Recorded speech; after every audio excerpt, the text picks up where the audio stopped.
Dear student, in the last lecture we have seen distance time graph for non-uniform motion. विद्यार्थी मित्रांनो, मागच्या तासाला आपण त्या ठिकाणी नैक समान असणारी जी काही गती जी आहे तर त्या गतीसाठी अंतर काल हा जो काही आलेख जो आहे तर तो आलेख आपण त्या ठिकाणी काढला. त्याच्यानंतर velocity time graph for uniform velocity त्या ठिकाणी पाहिले. एक समान गती करता वेग काल हा जो काही आलेख जो आहे तर तो आलेखसुद्धा आपण त्या ठिकाणी ट्रेन जे आहे तर त्या ट्रेनच्या बाबतीमध्ये त्या ठिकाणी पाहिला. त्याच्यानंतर velocity time graph for uniform acceleration म्हणजे एक समान त्वरित गती करता असणारा जो काही वेग काल आलेख जो आहे तर तो आलेख आपण त्या ठिकाणी प्रत्यक्ष त्या ठिकाणी काढून जो आहे तर तो काढून त्या ठिकाणी पाहिलेला आहे.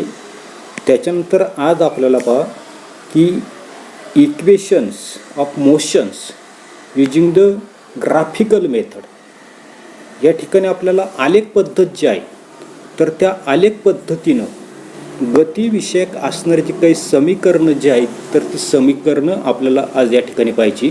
पहा की Newton studied motion of an object and gave a set of 3 equations of motions. पहा या ठिकाणी आपल्या लक्षात येता नसते की न्यूटन जे आहे तर त्या न्यूटननं काय केलेली वस्तू जी आहे तर त्या वस्तूची असणारी जी काही गती जी आहे मोशन ऑफ एन ऑब्जेक्ट जो आहे तर त्याचा असणारा जो काही अभ्यास जो आहे तर तो अभ्यास त्याने त्या ठिकाणी केला आणि त्यानंतर आपल्याला set of 3 equations of motion म्हणजे गतीविषयक 3 समीकरणं जे आहेत तर त्या 3 समीकरणांचा असणारा जो काही संच जो आहे तर तो संच त्याने त्या ठिकाणी मांडलेला आहे. पुढे These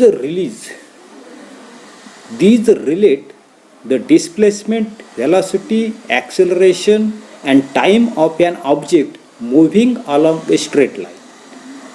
एका रेषेत गतिमान वस्तूचं असणारं जे काही डिस्प्लेसमेंट म्हणजे विस्थापन, व्हेलॉसिटी वेग, ॲक्सेलरेशन त्वरण आणि असणारा जो काही काल यातील संबंध जो आहे तर तो संबंध ही जी काही समीकरणं जी आहेत तर त्या समीकरणामध्ये त्या ठिकाणी मांडलेला आपल्याला त्या ठिकाणी आढळून येताना दिसतो. आता काय दिलेलं आहे की suppose an object in motion along a straight line with initial velocity u. काय सांगितलेलं आहे की एका वस्तूचा असणारा जो काही सुरुवातीचा असणारा जो काही वेग जो आहे इनिशियल व्हेलॉसिटी जी आहे तर ती इनिशियल व्हेलॉसिटी त्या ठिकाणी यू त्या ठिकाणी आहे. म्हणजे एक वस्तू सुरुवातीला यू वेगानं का आता नसते सरळ रेषेमध्ये स्ट्रेट लाईनमध्ये त्या ठिकाणी ती गतिमान आहे. पुढे it attains a final velocity v in time t due to acceleration a its displacement is s. आता काय ते की असणारी जी काही वस्तू जी आहे तर त्या वस्तूची असणारी जी काही फायनल व्हेलॉसिटी जी आहे काय सांगितलेलं आपल्याला फायनल व्हेलॉसिटी जी आहे तर ती व्ही आहे बरोबर. त्याच्यानंतर टाईम जो आहे इन टाईम टी त्या ठिकाणी म्हटलेली तिचं असणारं जे काही ॲक्सेलरेशन जे आहे तर ते ॲक्सेलरेशन आपल्याला किती दिलेलं आहे ए आणि ती असणारी जी काही वस्तू जी आहे तर त्या वस्तूचं असणारं जे काही डिस्प्लेसमेंट म्हणजे असणारं जे काही विस्थापन जे आहे तर ते विस्थापन किती आहे तर त्या ठिकाणी यस आहे बरोबर.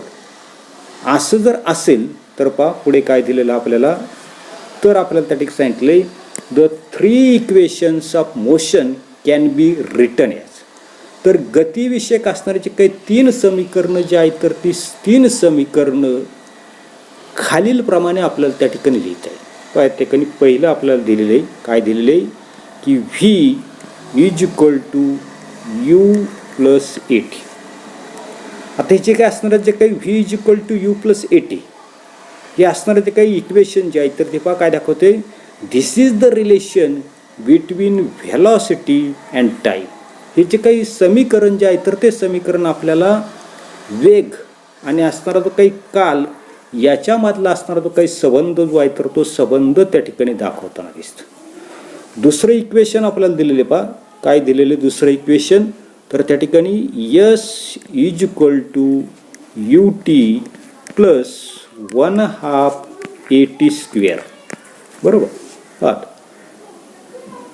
दिस is the relation between displacement and time.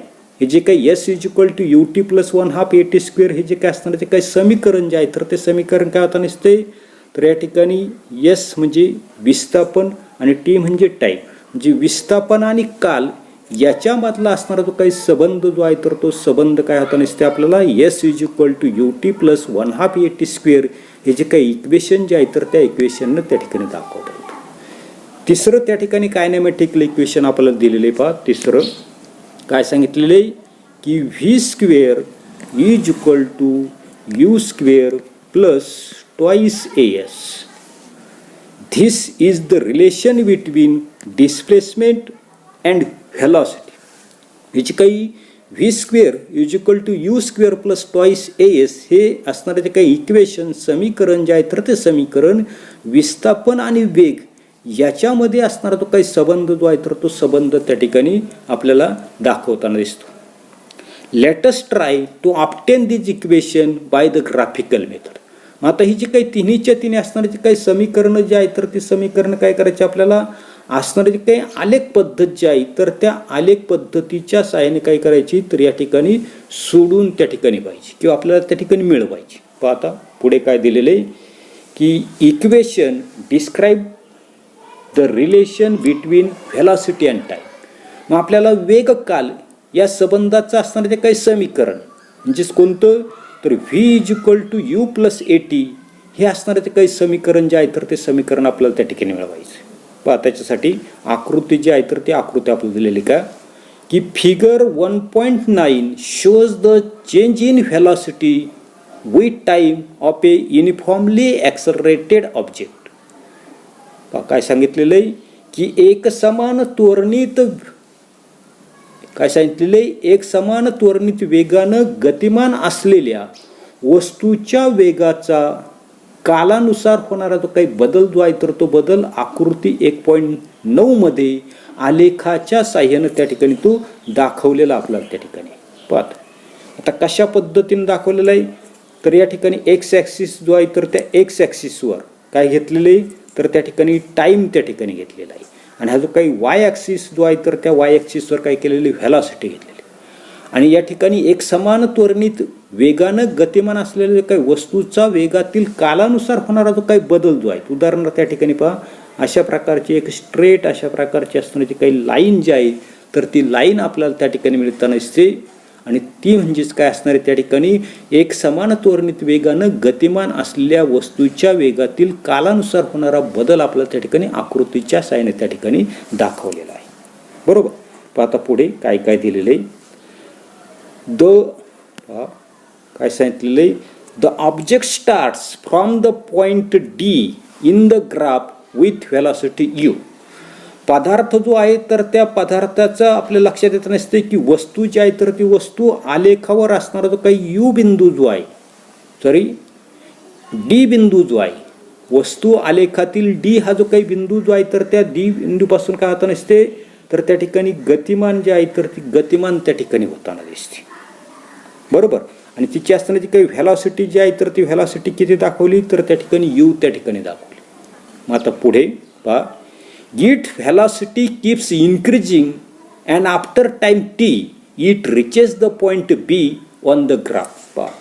काय सांगितलेलं आहे की सर्वसाधारणपणे असणारा जे काही वस्तू जी आहे तर ती वस्तू आलेखामधला असणारा जो काही हा जो काही D बिंदू जो आहे तर त्या D बिंदूपासून त्या ठिकाणी सुरुवात होताना दिसते म्हणजे D या बिंदूपासून त्या ठिकाणी गतिमान होता आणि जसजसा त्या ठिकाणी वेळ त्या ठिकाणी वाढत जाईल तर वेळेनुसार वस्तूचा असताना जो काही वेग जो आहे तर तो वेग काय होताना दिसतो वाढत जाताना दिसतो आणि आपल्या लक्षात येताना दिसतोय की T या कालावधीनंतर ती वस्तू काय होताना दिसते आलेखातील हा जो काही B बिंदू जो आहे तर त्या B बिंदूपर्यंत त्या ठिकाणी काय होताना दिसते पोहोचताना दिसते म्हणजे D बिंदूपासून त्या ठिकाणी सुरुवात झाली तिची असतानाची काही व्हेलॉसिटी त्या ठिकाणी U त्या ठिकाणी आहे आणि शेवटी टी या कालावधीनंतर ती वस्तू काय झाली, बी या असणारा जो काय आलेखाचा असणारा जो काही बिंदू जो आहे तर त्या बिंदूपर्यंत पोहोचते, तर त्यावेळेला त्याचा असणारा जो काही वेग जो आहे तर तो वेग काय झाला, तर त्या ठिकाणी व्ही त्या ठिकाणी झाला.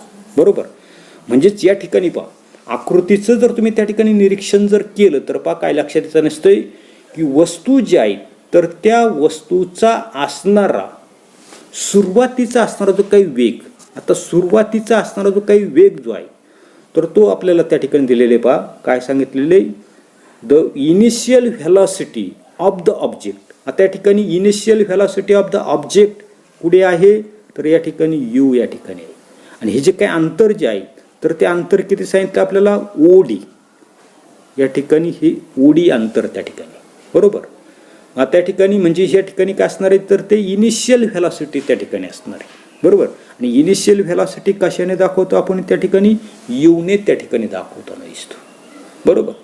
त्याच्यानंतर पुढे आपल्याला त्या ठिकाणी final velocity of the object. Final म्हणजे तो कुठे, त्या ठिकाणी डी पासून सुरुवात झाली बी पर्यंत ती असणारी काही वस्तू जी आहे तर ती वस्तू टी कालावधीपर्यंत त्या ठिकाणी, आणि म्हणजे या ठिकाणी बीला पोहोचल्यानंतर तिचा असताना तो काही फायनल व्हेलॉसिटी जो आहे तर तो फायनल व्हेलॉसिटी कशाने दाखवला आपण, व्हीने त्या ठिकाणी दाखवला.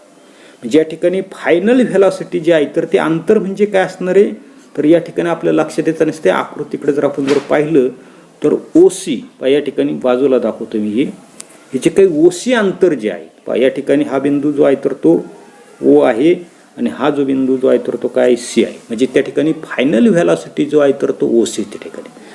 त्याच्यानंतर टाईम इंटरवलचा जर आपण त्या ठिकाणी विचार जर केला, म्हणजे सर्वसाधारणपणे टाईम जो आहे तर त्या टाईमचा जर आपण त्या ठिकाणी आलेखामध्ये जर विचार जर केला तर टाईम जो आहे तर तो टाईम म्हणजे ओ पासून ई पर्यंत हा जो काही इंटरवल जो आहे हा टाईम इंटरवल आपल्याला कितीचा आहे, तर त्या ठिकाणी टी हा जो काही कालावधी जो आहे तर तो टी या कालावधी एवढा त्या ठिकाणी आहे. म्हणजे ओई एवढा अंतर आहे. बरोबर. आता मागच्या व्हिडिओमध्ये मागच्या तासाला पण त्या ठिकाणी असणारे ते काही ॲक्सिलरेशन जे आहे तर त्या ॲक्सिलरेशनची असणारे जे काही डेफिनेशन जे आहे तर ते डेफिनेशन आपण त्या ठिकाणी पाहिली.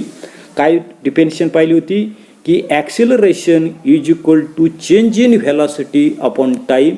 अशा प्रकारचे असणारे जे काही डेफिनेशन जे आहे तर ती डेफिनेशन पहा या ठिकाणी आपण सर्वसाधारणपणे पान नंबर असणारे काही 5 टेक्स्टबुकचं पान नंबर असणारे काही 5 जे आहे तर ते 5 जर तुम्ही त्या ठिकाणी उचकलं तर तुमच्या लक्षात येईल. त्या ठिकाणी आपण acceleration is equal to change in velocity upon time हा जो काही फॉर्म्युला जो आहे तर तो फॉर्म्युला त्या ठिकाणी आपण पाहिलेला, किंवा हाच त्या ठिकाणी चेंज इन व्हेलॉसिटी म्हणजेच काय म्हणताना दिसतो, तर final velocity upon initial velocity upon time म्हणताना दिसतो. आकृती जी आहे तर त्या आकृतीमध्ये जर आपण जर पाहिलं तर सर्वसाधारणपणे या ठिकाणी पहा फायनल व्हेलॉसिटी जी आहे तर ती फायनल व्हेलॉसिटी किती आहे, ओसी त्या ठिकाणी आहे. म्हणून या ठिकाणी ओसी घेतलेली मायनस इनिशियल व्हेलॉसिटी आकृतीमध्ये जर आपण जर पाहिलं तर या ठिकाणी इनिशियल व्हेलॉसिटी जी आहे तर ती ओडी त्या ठिकाणी आहे. म्हणजे ओसी मायनस ओडी आणि टाईम जो आहे तर तो किती आहे, टी त्या ठिकाणी आहे. म्हणजेच त्या ठिकाणी OC minus OD upon t. आकृतीकडे पुन्हा आपण त्या ठिकाणी पाहिलं सी डी अंतर. आता या ठिकाणी सी डी अंतर जे आहे तर त्याचा आपल्याला त्या ठिकाणी विचार करायचा आहे. हे जे काही सी डी अंतर जे आहे तर ते सी डी अंतर म्हणजेच या ठिकाणी पहा की एवढं जे ए बी अंतर जे आहे तर ते काय असणार आहे, तर त्या ठिकाणी ए टी एवढं त्या ठिकाणी असणार आहे. काय असणार आहे, ए टी. बरोबर. आणि म्हणून त्या ठिकाणी आपल्याला असणारं ते काही सी डी अंतर जे आहे तर ते सी डी अंतर आपण काय म्हटलं, ए टी एवढं त्या ठिकाणी म्हटलं येतं. याच्यानंतर पुढे पाहता आता सर्वसाधारणपणे या ठिकाणी आपल्याला सी डी अंतर कसं काढलं पहा त्याचा आपल्याला त्या ठिकाणी विचार करता येईल. या ठिकाणी आपला बिंदू जो आहे तर तो आहे हा सी आणि डी. हे अंतर आपल्याला त्या ठिकाणी काढायचं. आता हे अंतर कसं काढता येईल की संपूर्ण असणारं हे जे काही ओसी अंतर जे आहे, बरोबर, हे ओसी अंतर आहे. एवढं अंतर त्या ठिकाणी ओशी आहे. या ओशी अंतरामधून काय करावं लागेल आपल्याला, हे जे काही ओडी अंतर जे आहे तर ते ओडी अंतर जर आपण त्या ठिकाणी वजा जर केलं तर बरोबर आपल्याला काय मिळतं नसतंय, तर त्या ठिकाणी काय लक्षात येतं नसते, तर त्या ठिकाणी सी डी अंतर त्या ठिकाणी येत नाही. बरोबर. याच्यानंतर पुढे पहा आता काय सांगितले, draw a parallel line to Y axis passing through B. पाहता की काय करायला सांगितलं आपल्याला, की सर्वसाधारणपणे या ठिकाणी आपल्या लक्षात येताना दिसतंय, काय लक्षात येताना दिसतंय, की बी हा जो काही बिंदू जो आहे तर त्या बी बिंदूमधून काय करायचं आपल्याला, वाय अक्ष जो आहे पहा या ठिकाणी अशा पद्धतीचा असणारा हा जो काही वाय अक्ष जो आहे तर त्या वाय अक्षास काय केले आपण, समांतर रेषा त्या ठिकाणी काढली. बरोबर, काय केलेले, बी बिंदूतून वाय अक्ष जो आहे तर त्या वाय अक्षाला समांतर रेषा त्या ठिकाणी काढली. आणि धिस विल, पुन्हा एकदा लक्षात घ्या, draw a parallel line to the Y axis. म्हणजे या ठिकाणी मी काढताना चुकीची त्या ठिकाणी काढली, की बी बिंदूतून हा आपला हा वाय ॲक्सिस आहे. बरोबर, हा आपला त्या ठिकाणी की हा आपला त्या ठिकाणी काय आहे, वाय ॲक्सिस त्या ठिकाणी. मग आपल्याला काय करायला सांगितले, बी बिंदू जो आहे तर त्या बी बिंदूतून काय करायची, वाय अक्षाला समांतर अशा प्रकारची रेषा त्या ठिकाणी काढली. बरोबर, की draw a line parallel to the Y axis passing through B आणि this will cross the x axis in E point. आणि अशा प्रकारची समांतर रेषा काढल्यानंतर हा आपला एक्स ॲक्सिस आहे तर त्या एक्स ॲक्सिसला पुढे छेदताना दिसते. तर ई बिंदू जो आहे तर त्या ई बिंदूमध्ये काय होताना दिसते, तर त्या ठिकाणी ती छेदताना दिसते. बरोबर, पुढे draw a line parallel to the x axis passing through the D. आता पुढे काय करायचं आपल्याला, की या ठिकाणी draw a parallel line to the x axis passing through the point D. आता या ठिकाणी असणारा जो काही डी बिंदू जो आहे तर त्या डी बिंदूतून काय करायचं आपल्याला, आपला हा जो असणारा जो काही एक्स ॲक्सिस जो आहे पहा, एक्स ॲक्सिस आपला त्या ठिकाणी आहे. तर आपल्याला काय करायचं, डी बिंदूतून एक्स ॲक्सिसला समांतर असणारी रेषा जी आहे तर ती रेषा मी त्या ठिकाणी काढली. बरोबर, आणि ही रेषा पुढे काय सांगितले, passes through the point D, this will cross the line B at A. आणि ही जी काही रेषा जी आहे तर ती रेषा बी एला ज्या ठिकाणी तिथे ठिकाणी काय होतं नसते, ए बिंदू जे आहे तर त्या ए बिंदूमध्ये काय होतं नसते, क्रॉस त्या ठिकाणी होतं. म्हणजे ती बी या रेषेस काय होतं नसते, ए बिंदूमध्ये त्या ठिकाणी ती छेदताना दिसते. आकृतीमध्ये आपल्याला त्या ठिकाणी ती दिसते. पाहता की फ्रॉम द ग्राफ, आता आलेखावरून पाहता, आलेखावरून काय लिहायचं आपल्याला, की बी अंतर काढायचं. आता बी अंतर आपल्या लक्षात येतं नसते, की एवढं असणारं जे काय अंतर जे आहे तर ते अंतर काय आहे, बी ई एवढं त्या ठिकाणी. आता बी अंतर पहा, की बी अंतर जे आहे तर ते कशा कशाचं बनलेलं दिसते आपल्याला, तर या ठिकाणी ए बी अंतर आहे, म्हणजे ए बी अधिक पुढे काय आहे, ए ई अंतर आहे, ए ई एवढं अंतर त्या ठिकाणी. बरोबर, मग आता पहा की सर्वसाधारणपणे आलेखावरून आपल्याला बी हे जे काही अंतर जे आहे तर ते बी अंतर काय दिलेलं आहे, आकृतीवरून ए बी अधिक ए. बरोबर, आता या ठिकाणी पहा तर काय काय दिसतं आपल्याला, की ए बी, आता ए बी अंतर जे या ठिकाणचं असणारं जे काही ए बी अंतर.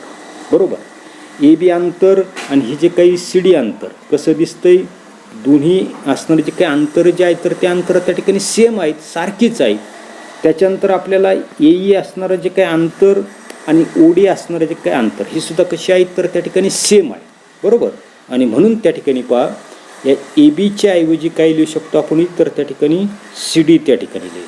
बरोबर, बी म्हणजेच काय असणार आहे तर त्या ठिकाणी जी काही व्हेलॉसिटी जी आहे तर ती फायनल व्हेलॉसिटी असणार. त्याच्यानंतर एईच्या ऐवजी काय लिहू शकतो आपण, ओडी लिहू शकतो. म्हणजे या ठिकाणी ओडी लिहिलेली, म्हणजेच या ठिकाणी काय लिहिलेलं आहे की v is equal to C D plus OD. बरोबर, आकृतीवरून लिहिले. त्या ठिकाणी मागचं जर तुम्हाला आठवत असेल तर पहा, या ठिकाणी सी डी अंतर जे आहे तर ते सी डी अंतर म्हणजे काय म्हटलं आपण, ए टी त्या ठिकाणी म्हटलं. बरोबर, म्हणजे सी डी अंतर जे आहे तर ते काय म्हटलं आपण त्या ठिकाणी ए टी. आणि ओडी अंतर, आता ओडी अंतर जे आहेत हे जे काही ओडी अंतर जे आहे तर ते काय आहे, फक्त यू त्या ठिकाणी आहे. आणि म्हणून या ठिकाणी यू आपण त्या ठिकाणी, म्हणजेच या ठिकाणी आपल्याला v is equal to you plus A t अशा प्रकारचं असणारं जे काही अंतर जे आहे तर ते अंतर आपल्याला त्या ठिकाणी लिहिता येते. पण या ठिकाणी फक्त हे जे असणारं जे काही समीकरण जे आहे तर ते समीकरण काय लिहिलेलं आहे, व्ही इज इक्वल टू पहिल्यांदा काय लिहू आपण, यू लिहू, त्याच्यानंतर ए टी लिहिलं. म्हणजे त्या ठिकाणी V is equal to you plus A T काय सांगितले, this is the first equation of motion. आणि यालाच आपण त्या ठिकाणी गतिविषयक असणारे जे काही पहिलं समीकरण जे आहे तर ते पहिलं समीकरण त्या ठिकाणी म्हणणार येते. अशा पद्धतीने हे समीकरण जे आहेत इक्वेशन जे आहे तर ते इक्वेशन तुम्ही त्या ठिकाणी लक्षात ठेवा. त्याच्यानंतर पुढे equation describing the relation between displacement and time. आता काय करायचं आपल्याला की या सर्वसाधारणपणे विस्थापन काल या संबंधाचं असणारे काही समीकरण जे आहे तर ते समीकरण आपल्याला त्या ठिकाणी मिळवायचं. आता कशा पद्धतीने त्या ठिकाणी ते समीकरण जे आहे तर ते समीकरण आपल्याला त्या ठिकाणी मिळवता येईल पहा की let us suppose that an object in uniform acceleration a and it has covered the distance s within time t.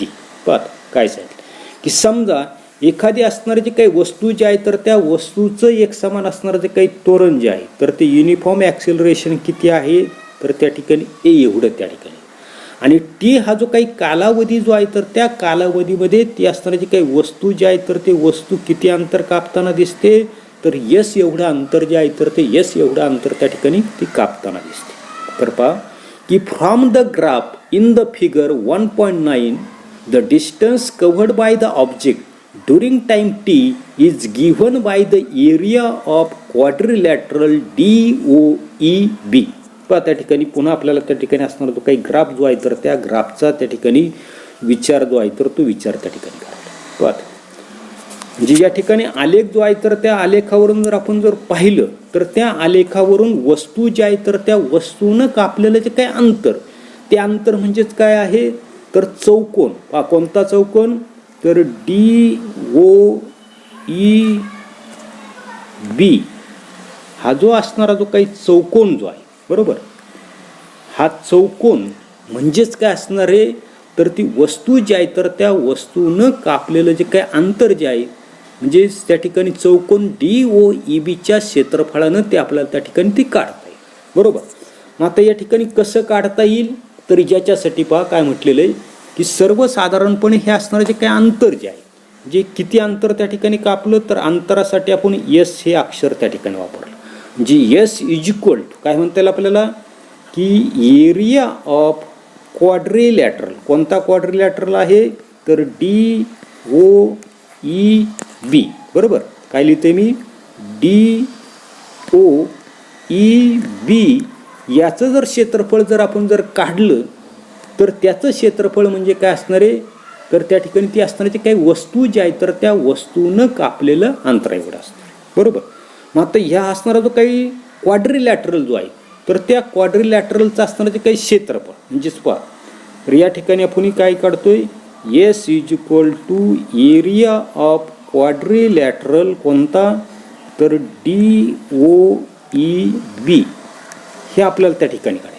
मग हा क्वाड्रिलॅटरल कशा कशाचा बनलेला आहे तर त्या ठिकाणी आपल्याला एक आयत दिसते म्हणजे पहा एवढी जी काही आकृती जी आहे ही एवढी त्या ठिकाणी आयत आहे म्हणजे आयताचं क्षेत्रफळ असणार कोणता तर एरिया ऑफ क्वाड्रिलॅटरल कोणता सांगता येईल आपल्याला DOEA हा आयत अधिक पुढे या ठिकाणी एवढा असणारा जो काही त्रिकोण जो आहे बरोबर तर एवढ्या त्रिकोणाचं क्षेत्रफळ त्याच्यामध्ये काय करावं ॲड करावं लागेल म्हणजेच त्या ठिकाणी एरिया ऑफ ट्रँगल कोणता ट्रँगल त्या ठिकाणी दिसतोय तर DABचं क्षेत्रफळ त्याच्यामध्ये ॲड आपल्याला त्या ठिकाणी काढावं. आता या ठिकाणी आपल्याला असणारा जो काही रेक्टँगल जे आहे तर त्या रेक्टँगलचा फॉर्म्युला तुम्ही त्या ठिकाणी 7वीला 8वीला त्या ठिकाणी पाहिलेला आहे. रेक्टँगलचा एरिया काय असतो लेंथ इन टू ब्रेड्थ बरोबर लांबी गुणिले रुंदी आणि एरिया ऑफ ट्रँगल कशाने काढतो आपण 1/2 बेस इंटू हाईट या सूत्रानं त्या ठिकाणी काय करताना दिसतो काढताना दिसतो बरोबर.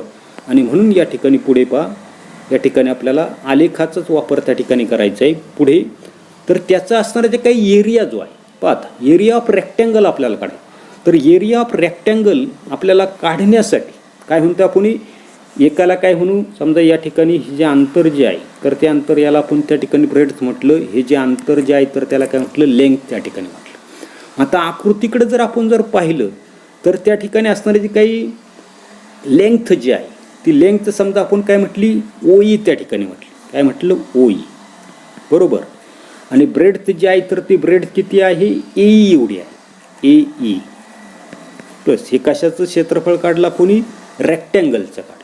त्याच्यामध्ये कशाची ॲडिशन करायची, तर त्या ठिकाणी एरिया ऑफ ट्रँगल. आता एरिया ऑफ ट्रँगल आपल्याला माहिती काय आहे, 1/2 इंटू बेस. आता या ठिकाणी हा जो काही असणारा जो काही ट्रँगल जो आहे बरोबर, अशा पद्धतीचा त्या ठिकाणी ट्रँगल आहे.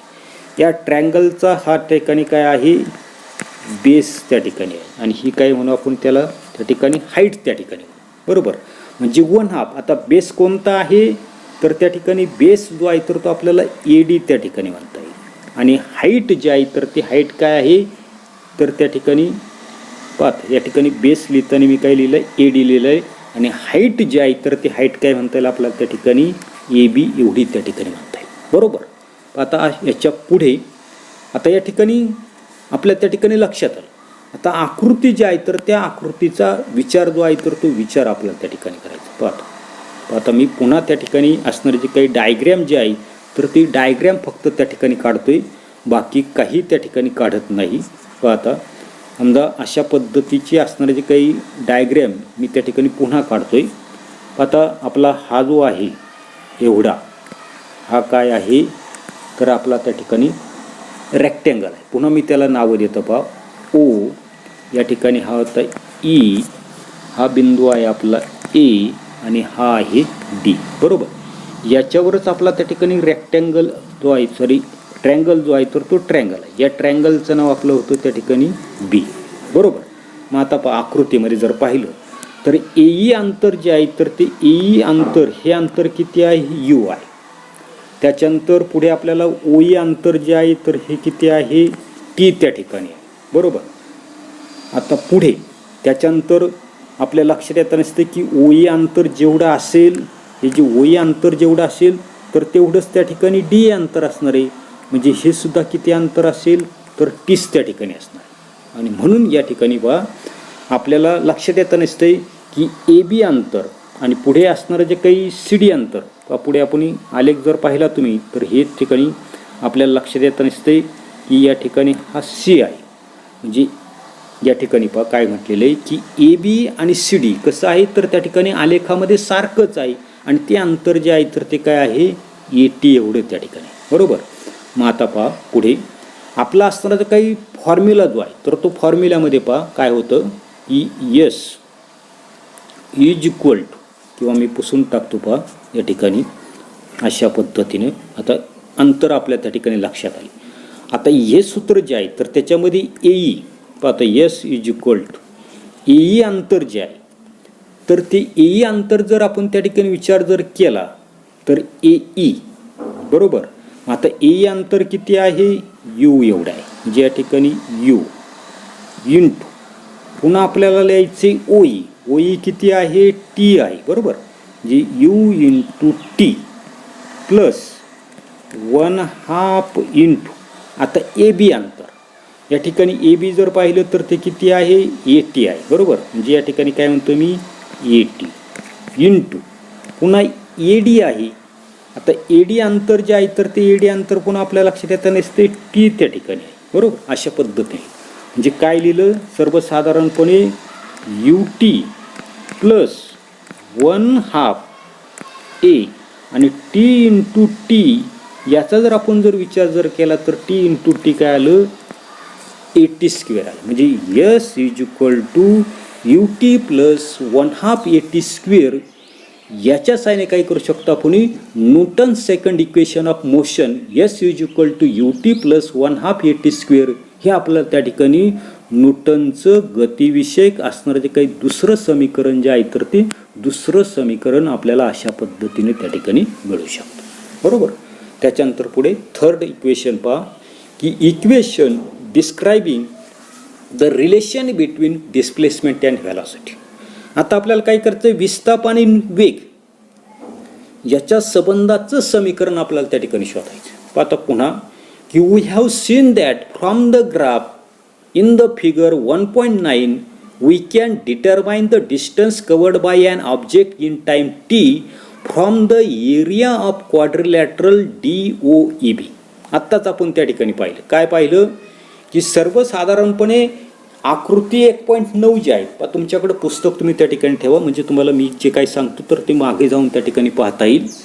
तर या ठिकाणी आकृती 1.9 मधील जो काय आलेख जो आहे तर त्या आलेखावरून वस्तूनं कापलेलं जे काय अंतर जे आहे तर ते अंतर काय आहे, चौकोन DOEB च्या क्षेत्रफळानं त्या ठिकाणी ते काढता येते. हे आपण त्या ठिकाणी आत्ताच त्या ठिकाणी पाहिलं. पुन्हा एकदा मी त्या ठिकाणी मागच्या पानावर त्या ठिकाणी जाताना दिसतोय की सर्वसाधारणपणे वस्तूनं कापलेलं जे काय अंतर जे आहे तर ते वस्तूनं कापलेलं अंतर काय केलं आपण, कोणता चौकोन, तर त्या ठिकाणी असणारा जो काही DOEB हा जो काही चौकोन जो आहे तर त्या चौकोनाच्या क्षेत्रफळा एवढं त्या ठिकाणी असतं, हे आपण त्या ठिकाणी पाहिलेलं. बरोबर. पुढे आपल्याला सांगता येईल, काय सांगता येईल, तर सर्वसाधारणपणे we can determine the distance covered by the object in time t from the area of quadrilateral DOEB. तर या ठिकाणी आपल्या लक्षात येताना दिसतंय की हा जो काही चौकोन जो आहे, कोणता चौकोन, पुन्हा एकदा त्या ठिकाणी पहा, व्यवस्थित पाहता या ठिकाणी हा जो काही चौकोन जो आहे पहा की DOEB,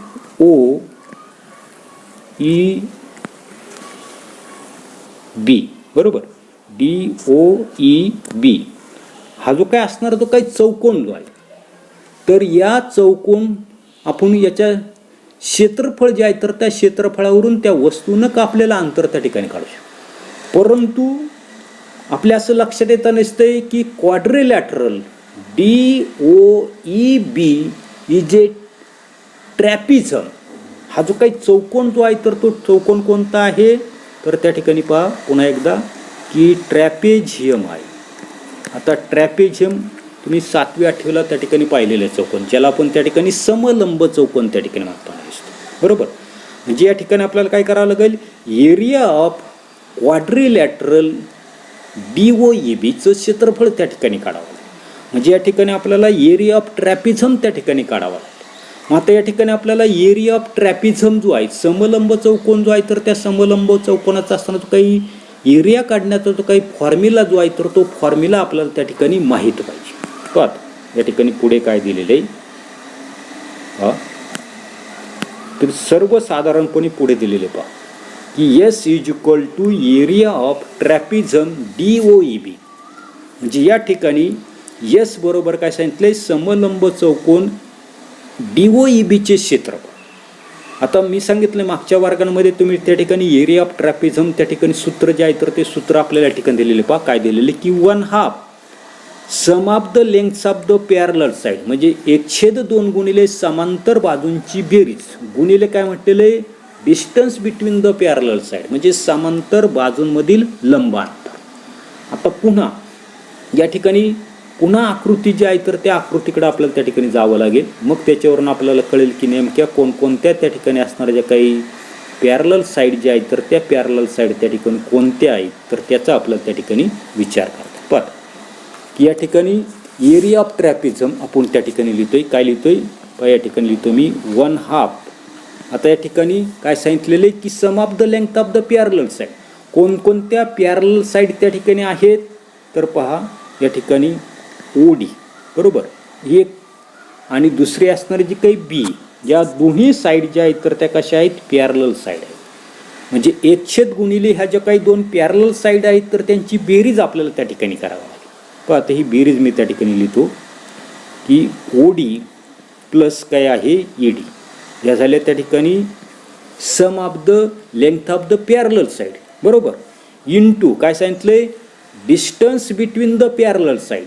आता हे ज्या काही समांतर बाजूंमधील असणारे जे काही अंतर जे आहे तर ह्या ज्या काही दोन समांतर बाजू ज्या आहेत तर त्या समांतर बाजूंमधलं अंतर जे आहे तर ते अंतर किती आहे, या दोन समांतर बाजूंमधलं अंतर तर आपल्या लक्षात येतं नसते की OE आहे, आणि म्हणून या ठिकाणी आपण काय म्हणू, OE. बरोबर. म्हणजे तुमच्या लक्षात आलं की एरिया ऑफ ट्रॅपिझम कसा काढला आपण, 1/2 into OD plus ED into OE ह्या सूत्रानं त्या ठिकाणी ते काढलं. पुन्हा आपल्या लक्षात येतं नसते पहा की आकृती जी आहे तर त्या आकृतीमध्ये जर आपण जर पाहिलं तर या ठिकाणी असणारं जे काही OD, हा जो काही OD जे अंतर जे आहे तर ते OD अंतर जे आहे तर ते हे जे अंतर जे आहे तर एवढं अंतर त्या ठिकाणी यू आहे, बरोबर. त्याच्यानंतर बी अंतर जर आपण जर पाहिलं, हे बी अंतर, तर ते बी अंतर आकृतीमधलं त्या ठिकाणी व्ही आहे, कारण इथून इथपर्यंत जे अंतर जे आहे तर ते व्ही त्या ठिकाणी आहे. त्याच्यानंतर ओई अंतर जे आहे, हे ओई अंतर आपल्याला माहीत झालं तर ते किती आहे, टी त्या ठिकाणी आहे, बरोबर. मग आता या किमती काय करायच्या, याच्यामध्ये टाकायच्या. म्हणजेच पहा 1/2 गुणिले ओडी. आता ओडी अंतर म्हणजेच काय आहे, तर हे जे ओडी अंतर जे आहे तर ते यू आहे, म्हणजे 1 गुणिले यू प्लस, आता या ठिकाणी ईडी आहे, बरोबर, सॉरी ते बी आहे. आता हे जे काही बी अंतर जे आहे तर ते बी अंतर काय आहे, या ठिकाणी व्ही आहे, म्हणजे यू प्लस व्ही इंटू, आता ओई आकृतीमध्ये ओई जर पाहिलं तर हा ओ ई आहे, ओई अंतर काय आहे, टी आहे. पण आता मी सगळं पुसून टाकतोय आणि डायरेक्ट आपण पुढच्या पानावर जाऊन मग आपल्या त्या ठिकाणी लक्षात येईल की नेमकं काय होतं. पहा त्या ठिकाणी म्हणजे इथपर्यंत आपण त्या ठिकाणी पहा आकृतीकडे जर आपण जर पाहिलं तर 1/2 गुणिले ओडी अंतर किती आहे यू, तर त्या ठिकाणी यू लिहिला, बरोबर, प्लस बी अंतर काय व्ही, म्हणजे यू प्लस व्ही, आणि ओई अंतर आकृतीमध्ये काय आहे आपलं त्या ठिकाणी, तर त्या ठिकाणी टी आहे. म्हणजेच त्या ठिकाणी काय सूत्र त्या ठिकाणी आलं पहा, या ठिकाणी पुन्हा या ठिकाणी मी राईट डाऊन करतोय की s is equal to 1/2 into u plus v into t, अशा प्रकारचं, बरोबर. पुन्हा आपल्याला त्या ठिकाणी ॲक्सेलरेशन जो आहे तर त्या ॲक्सेलरेशनचा फॉर्म्युला त्या ठिकाणी दिलेला आहे. काय फॉर्म्युला दिलेलं आहे की v a is equal to V minus you upon t. आता व्ही म्हणजे आपल्या लक्षात आलं फायनल व्हॅलॉसिटी, यू म्हणजे काय इनिशियल व्हॅलॉसिटी, आणि डिवायडेड बाय टी, ह्याचे काही सूत्र जे आहे तर त्या सूत्राच्या साहाय्याने काय केलेलं आपण त्या ठिकाणी ॲक्सेलरेशन त्या ठिकाणी काढलं, बरोबर. आता हे जे असणार ते काही ॲक्सेलरेशन जे आहे तर त्या ॲक्सेलरेशनच्या बाबतीमध्ये पहा, तर हा जो काही फॉर्म्युला जो आहे तर त्या फॉर्म्युल्यावर पहा पुन्हा एकदा त्या ठिकाणी लिहितो मी की A is equal to V minus you upon काय आहे टी. आपल्याला टीची व्हॅल्यू काढायची, मग टीची व्हॅल्यू काढण्यासाठी काय करू आपण, टी मी या बाजूला नेतो आणि ए जो आहे तर तो खाली आणताना दिसतो, म्हणजे टी जर लेफ्ट साईडला नेला तर टी इज इक्वल टू काय आलं व्ही मायनस यू आपण काय आता नसते ए त्या ठिकाणी. म्हणजे अशा पद्धतीची टी जो आहे तर त्या टीची व्हॅल्यू त्या ठिकाणी मिळेल, आणि टीची असणारी काही व्हॅल्यू जी आहे तर ती व्हॅल्यू काय करू आपण या ठिकाणी, हे जे समीकरण जे आहे तर ते या समीकरणामध्ये आपण काय करू तर त्या ठिकाणी पुट करू. आता पुढे या ठिकाणी पुन्हा एकदा लक्षात ठेवायचे, आपलं समीकरण जे आहे तर ते या समीकरणाचा आपल्याला त्या ठिकाणी विचार करायचा. आता काय समीकरण आहे की s is equal to 1/2 into u plus v into t आहे. पण टीची व्हॅल्यू काय टाकायची पहा, टीची व्हॅल्यू काय टाकायची आपल्याला, तर या ठिकाणी व्ही काय टाकायची, V minus you upon T, अशा पद्धतीची व्हॅल्यू त्या ठिकाणी टाकायची. पहा या ठिकाणी अशी व्हॅल्यू आहे, म्हणजे इथे त्या ठिकाणी टीची व्हॅल्यू त्या ठिकाणी टाकली, बरोबर. पुढे पुन्हा आपल्या लक्षात येत असते पाहत की यू प्लस व्ही आणि व्ही मायनस यू. पाहत म्हणजे पहिल्यांदा काय केलं तर या ठिकाणी व्ही प्लस यू त्या ठिकाणी लिहिलेले, आणि इथे पुन्हा व्ही मायनस यू अशा पद्धती लिहिली, आणि भागिले 2 इंटू ए याचं मल्टिप्लिकेशन केलं तर ते आलं 2a, बरोबर. आता हेच पुढे काय लिहिलेले पहा, या ठिकाणी 2a जे आहे तर ते या बाजूला नेलेले, म्हणजे या ठिकाणी काय आलं 2as त्या ठिकाणी आलं. आता 2s जर आलं तर राईट साईडला काय राहिलं की व्ही प्लस यू आणि into another bracket V minus you.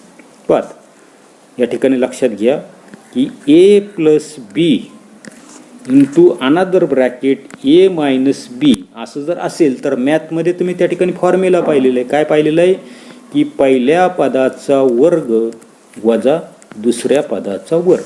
तसंच या ठिकाणी अशा पद्धतीचं सूत्र आपल्याला दिलेलं आहे. तेच कसं लिहिलं आहे की पहिल्या पदाचा वर्ग, पहिलं पद कोणतं आहे व्ही त्या ठिकाणी म्हणून पहिल्या पदाचा वर्ग, दुसरं पद कोणतं आहे यू आहे आणि म्हणून त्या दुसऱ्या पदाचा वर्ग, अशा पद्धतीने त्या ठिकाणी ते लिहिलेलं आहे, बरोबर. पुढे या ठिकाणी पुन्हा आपल्या त्या ठिकाणी लक्षात येताना म्हणजे काय आलं की 2as is equal to v square minus u square, बरोबर.